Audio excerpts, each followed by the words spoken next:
Welcome to Why Is This Good? A podcast by the Naples Writers Workshop. I'm Christine and I'm here with John. Hey, John. Hello. Okay, it's my turn. I chose a story by Alice Munro. Is this our second or third by her? I think it's our second. This one is called The Bear Came Over the Mountain. It was published in the New Yorker in 2013. He saw Fiona in profile, sitting close up to one of the card tables, but not playing. She looked a little puffy in the face, the flab on one cheek hiding the corner of her mouth in a way it hadn't done before. She was watching the play of the man she sat closest to. He held his cards tilted so that she could see them. When Grant got near the table, she looked up. They all looked up. All the players at the table looked up with displeasure. Then they immediately looked down at their cards as if to ward off any intrusion. But Fiona smiled her lopsided, abashed, sly, and charming smile and pushed back her chair and came round to him, putting her fingers to her mouth. Bridge, she whispered, deadly serious. They're quite rabid about it. She drew him toward the coffee table, chatting. I can remember being like that for a while at college. My friends and I would cut class and sit in the common room and smoke and play like cutthroats. Can I get you anything? A cup of tea? I'm afraid the coffee isn't up to much here. Grant never drank tea. He could not throw his arms around her. Something about her voice and smile, familiar as they were, something about the way she seemed to be guarding the players from him, as well as him from their displeasure, made that impossible. I brought you some flowers, he said. I thought they'd do to brighten up your room. I went to your room, but you weren't there.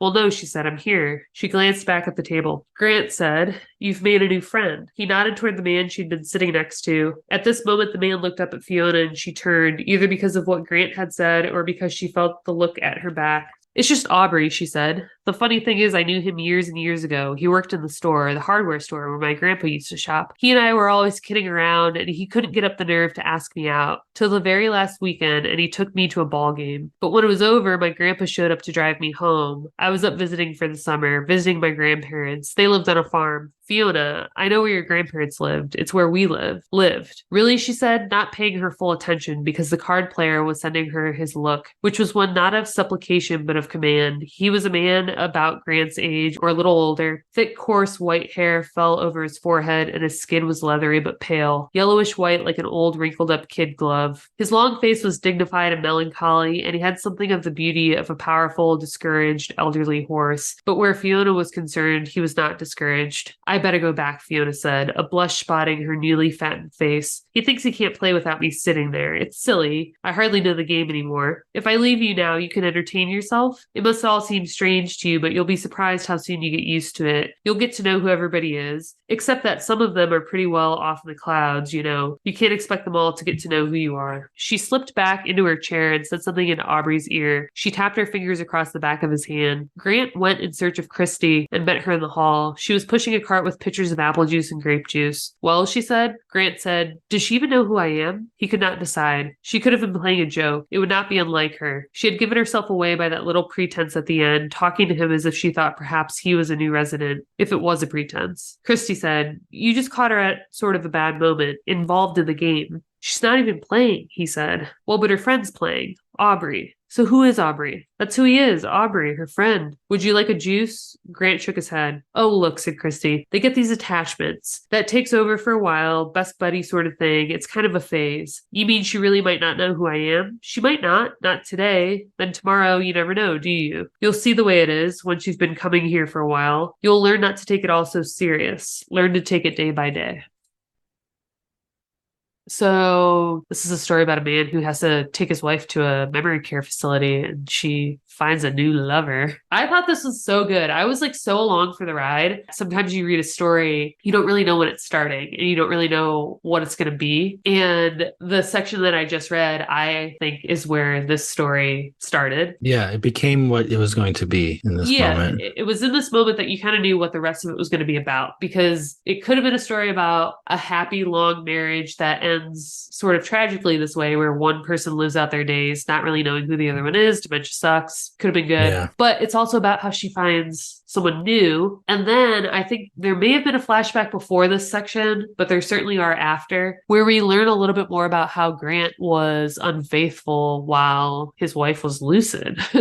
And he's struggling in a way that she likely struggled then, but he is having trouble sort of like understanding the two, you know, how his was worse. Because in his wife's reality, she's not married to him anymore. She doesn't really know him. And she's found something like innocent that makes her happy. But what's interesting about this story is it starts in the past and then we kind of skip. We start with the story about how they met, and I thought that first section was just like adorable. There's a sentence before it like kicks off. It says like at the end of these like first 3 paragraphs, it's talking about how they met and why he was so enamored by her. And they're like at the beach and it's loud. And Fiona says, "Do you think it would be fun?" If Fiona shouted, "Do you think it would be fun if we got married?" He took her up on it. He shouted yes. He wanted never to be away from her. She had the spark of life. And so it feels like maybe we're going to go through the whole story of their marriage. And instead we kind of jump ahead in the next section to when he notices that her mind is slipping. So it's like, we don't really know where it's going. It's like, this is how they met. This is why they liked each other. Now she's losing her mind, her memory. Now she's in a facility. Now Grant will admit to us that he did terrible things. And that's why it's hard to watch his wife fall in love with this other man. It is an interesting way to open up the story is, Yeah. it kind of starts with this little brief thing about like where they came from as children meeting and stuff. And then there's like the first, like kind of, I don't know if it's the first, but my first memory of a concrete scene is like them in the kitchen about to leave for the memory facility, as far as I can tell. And then it kind of like goes back and forth a little bit, like, how did we get here? About like her little strange episodes where she forgot who she was, forgot what was going on and stuff like this. And then kind of to explain what's happening. Then we get to the memory facility, and like that's the situation that kind of is the heart of the story. Right. But getting to that, it is kind of a wandering kind of, you're not sure what to latch onto. What is the point that we're going to get to? But it's still, you know, Alice Munro knows how to write interesting, good details and compelling characters. You're along for the ride, obviously. Yeah, you're along for the ride. And like to that point, I'm struggling right now because years ago when you and I were in the novel workshop that we started and we were all sharing novels, I was writing stuff that people liked reading. And then at some point they were like, "Christine, is this a novel? What's the point? What's happening?" And I was just like, oh my God, yeah, I really struggle to make things happen. So I'm doing National Novel Writing Month now. And the whole point is not to edit yourself, is to just like press forward. I'm trying it again. I outlined a story, but I am still struggling to make things happen. And what's interesting about what we're talking about here with Alice Munro is that she obviously can write things that are compelling and interesting. But I think when we say that you're along for the ride, it's twofold. It's one in the sense that the writing itself is compelling and the characters are real. And it doesn't really matter what they're doing. We don't really need to know where it's going yet because we are interested in them. And she's bringing it to life in a way that's legitimate and all this kind of stuff. It feels worth paying attention to until you do figure it out. And then the other part of why it works, why you're along for the ride, is because you know Alice Munro and because you do trust her and because you know that she's not just someone that's good at writing. She's also doing something here. She's in full control. She's not like me. If I were to write this, it would be sort of accidental that I eventually made something happen that you were interested in. It would not be intentional that I delivered the plot a quarter of the way through. It would be like an accident. It would be like I couldn't make it happen sooner. But you could argue that like Alice Munro knows exactly when she wants to do that. And I would also argue that like the rest of the story, even though it unfolds in a way that is more clear to us, it's almost as if this is how the story is unfolding for Grant. Grant thinks of his life this way. He thinks of his life as, I fell in love with my wife. She was wonderful. And now we're going to this memory care facility. And it's only after we go to this memory care facility that Grant, who's kind of like, I read some commentary about this after the fact. People are kind of saying that he's like an idiot. He has no self-reflection. It's only when his wife is like having this kind of like affair right in front of him that he will bother to reflect on his affairs that he had with college students and colleagues for years that his wife kind of knew about, but it unfolds in that same way, right? It's like Alice Munro is telling us the story and it's kind of delayed, but for Grant too, he thinks this is the plot point of his life, that we're taking my wife to the facility. That's the plot point. But the real plot point is that he might have to struggle with something internal as a result of this shift, you know? And it's delayed in the sense that like he doesn't know how to look it in the eye. He wouldn't have had this had it not unfolded this way. He wouldn't have looked at himself. He might have had his wife die peacefully, with her mind intact and never reflected on this. That's an interesting thought. I mean, obviously, this is what happened, this Yeah. is the story that's told. Right. By forcing him for whatever, like whether or not he would have or would not have or did before, what's important is that this forces that Yes. reflection. Yes. And yes. if in the reflection itself, it forces us to compare, right? Yes. It forces us to compare what he did with what's happening with her, and then with what eventually happens at the end with this other woman Yeah. and her husband. Yes. And, Aubrey winds up being married to somebody that now he's going to like do something with, who knows? This is a swinger story. There's a reduction. This is a story about swingers. But you can't set that up without giving us all that stuff, like the beginning. Like we need all that to get there, right? Yeah. Which is why she's consummate in her writing and that she knows what we need to get to the end. Like a lot of stories, I feel like you have an idea for a story and it's like this moment, right? Like I want to get to this moment where this really cool thing that I'm thinking of, or this really profound kind of emotion, I want to capture that and I want to express that. But to build to that, you have to figure out what needs to come first. What do I need to what grounds do I need to start establishing in order on which to build this profound moment that you want to get to? So she obviously knows how to do that. And she's figured out I'm going to start here. I'm going to introduce these things, make it kind of a wandery thing for various reasons, do these things, and then get to that complicated moral quandary. Yeah, because like you said, it's not worth discussing whether or not he would have come to this conclusion had it unfolded differently, because this is the story. This is how it unfolded. This is how he arrived at it. But I think it also mimics how he arrived at it in this wandering way. Yeah. So it mimics it that way, sure. But also to your point, she's doing it in a way that is intentional. And you could kind of argue that what we read up until the point that I read to introduce the story was character building in a way for Fiona and, what she was when she was fully present in there. She was this very lively, witty, sharp, unique person, right? Oh, she's she's so well drawn in all those lucid moments. She's a full-blown character. And so then we can appreciate that there are elements of that personality that are intact even though the memory is fading. Yes. And that's even more hurtful for Grant. Alice Munro's ability to get that personality in lucid moments and to still reflect it in these other moments, it's the same person, you recognize that as, that's an accomplishment. That's great. Yeah, because the section that I read, he's thinking to himself, my wife is the kind of person that would I can't tell. This is exactly how she would talk to me if she was playing a very funny joke, but also I really don't know if she has any idea who I am. And I was looking at the end here because I remembered that there was something kind of left for interpretation. Did you get the sense that this was going to be potentially a reunion between her and Aubrey, and instead it's a tender moment between her and her husband? Yes, I had the sense that he was bringing Aubrey in, and instead of recognizing Aubrey, she recognized him. Yeah, I thought this was so well done, because where he might think that he's bringing a surprise, and instead the moment that he's been waiting for, right? The surprise is something he's had to come to terms with and concede.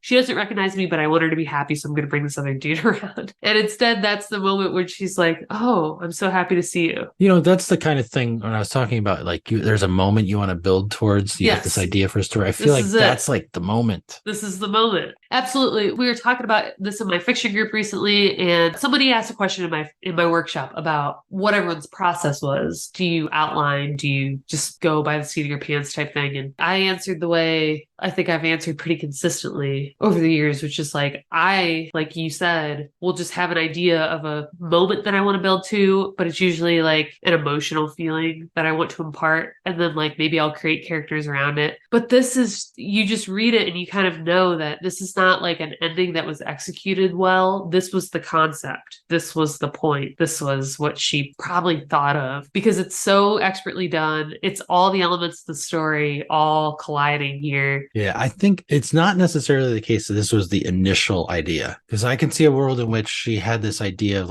oh, what an interesting quandary, your wife doesn't recognize you and blah, blah, blah. But then as she's writing it, there came a moment probably early on when she's wrestling with the way things, it could have even been oh, dementia, not recognizing your husband, falling in love with somebody else. And then the next moment was, oh, this thing at the end where she doesn't recognize him and does recognize that. Whether that was immediate or spaced out by months, of like excruciating work, it became the moment. It became like the thing. Yeah. So like, however it was, like, you're right. It's like, maybe it was early on and maybe it was later, but yeah, this is what it was building to either way. And you could argue every story builds to an end, but that's not really the point. Like, this was, so you kind of think that the story is building plot wise to a reunion between the two of them. Like I said, that's like kind of what you're reading towards. You're reading toward Aubrey and Fiona reuniting and being happy, and Grant, being this on the sidelines, like kind of smiling, like, all right, my work here is done. But instead he gets that recognition that he's been after. Surprising and inevitable, right? Yes. It's inevitable. It's inevitable that she would forget again, and inevitable that she would recognize him eventually. But it's still surprising. Yeah. Because we're not really led to think that that's the happy ending that we're looking for. Yeah. It's a foregone conclusion at one point that he thinks that, like, it's not that he gives up, but he tries to do like the noble thing. He's like, all right, well, my wife doesn't recognize me, but also like she's literally wasting away. There's a scene where like he goes in and the worker, Christy, is like, she might have to use a walker here soon. And he's like, what do you mean? And she's like, not doing well. Yeah, she's not doing well. She's like on the cusp there. And he knows that it has everything to do with like her mental state. So he's like, well, what can I do to fix this? I'm trying to think what a good takeaway would be for me for this one. I didn't have one when we started. I was hoping that the conversation would kind of bring me to one. And I like that idea of having the moment, of defining your story as a moment and then figuring out how to define it. Yeah, I think that's as close as I can get, because like that's like the only way I've ever come up with a story is like, I want to leave people with this feeling. Yeah. And that's a good, especially for short fiction, like, because you want your short fiction to be, it's like a missile. It's like, it's got a point, you want it to arrive and do a thing. Yeah. A novel, you can wander. A novel can have many moments. Short fiction can have different moments, but you're generally focusing on one. Right. But I think another aspect of that is just, and I've talked about this and I've gotten this from other stories, but she's so good. It's Alice Munro, Nobel Prize winner. Of course she's so good, but she's so good at like building characters with moments, like little gestures, little choices, just the dialogue, like the way they talk, every little thing. Like this is what we talked about for the previous Alice Munro story, was the details, and each detail was its own little story. Right. And she's very good, obviously. So this is what she does. But you can go through this and like kind of dissect how she builds a character with the moments. Right. And not only that, but these moments are building towards that ending, right? So it's the fractal of moments. Because there's even like that gesture that she does where she like hugs him and then she like pinches his earlobes. That's like a character moment. So specific. Like only Fiona would like do this as like a term of, it's like she's being affectionate, but she pinches him really fucking hard because she's like a little bit like losing it. It's weird, but it's very specific to her. Obviously, like you said, she's deftly building characters, but I think one way that maybe a less experienced writer can think about that, it's not how skillfully you develop the character, but how big a personality and how unique that character really is. I think a lot of times people struggle with stuff and they're like, well, my character, she's quiet and nerdy. And look, I expressed that when I said that she like shyly tucked her hair behind her ear. And it's like, yeah, but this is a quiet character and it's going to be quiet on the page. So it's not to say that you can't have a quiet character, but like you have to really, really build that person as like full and unique and like alive. And Fiona is one of those big characters. And so I think those characters are easier to draw. I think like the hair, like you can find a moment, but you need all the moments to add together to make the character. They all have to be of a piece. And this is a longer story. It's like 11,000 words. So there's more moments. That's how you build fiction, is moment by moment by moment. And making sure they are coherent and that they all cohere together to create one single, whatever, character, event, thing. Each of the things that are applied to Fiona define her, and each of the things that apply to Grant define him. He's less memorable. But like just his kind of like observational ways, like just like there's all these things that he does. He's a quieter guy. Yeah. He's real and full, but he's not as cool. Marion is very briefly on the page, but very alive as a character. She was really well drawn too. Yeah. I'm kind of realizing this as I do my National Novel Writing Month, where it's like the characters that are most memorable are the ones that are like maybe a little less likable, or maybe like a little bit louder, or maybe they say something like that's less diplomatic or something. You know what I mean? Like, and that's not to say that like all your characters have to be this way, because that's not how the world works. But I do find that those are the characters that are most memorable when you read something and recall it years later. So there's certain characters, even if they're first person narrating, like Grant in this story, he is less alive than these other people. And I think it's a function of his actual personality, not how well he was drawn. He is as well drawn. We know who he is. He's just not exciting. Yeah. I mean, the distinction isn't like memorable is different, but well drawn means that all the pieces, I don't want to say fit together because that's not right, but all the pieces, each individual piece expresses who they are and they all express the same person. So you can identify him by any one of those, but you know that every one of those came from him. You want it to be cohesive like that. So when we talk about finding good details, it's not like you have a character and you find the one good detail. And every time you describe her, she's tucking hair behind her head for her ear.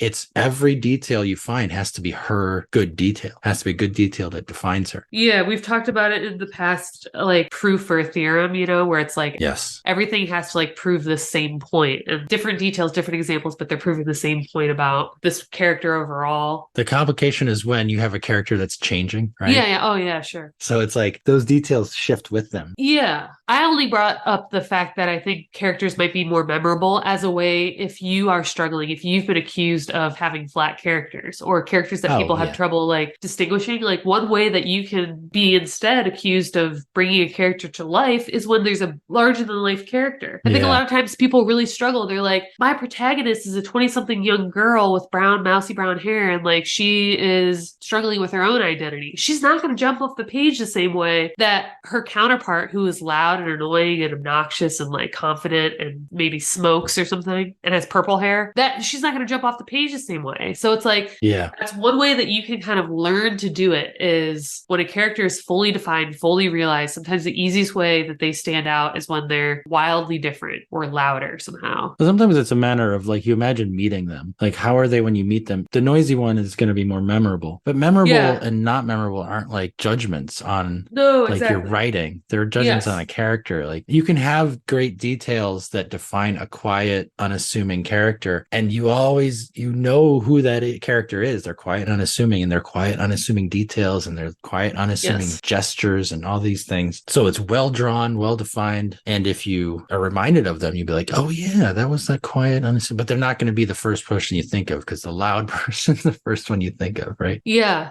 Thanks, guys. If you enjoyed this episode, consider joining our Patreon. Your support helps us keep the show running. Find out more at patreon.com/whyisthisgoodpodcast. And for industry news, writing tips, and great short fiction, join our Facebook group at facebook.com/groups/Naples Writers Workshop. You can also subscribe to our monthly newsletter at napleswritersworkshop.com.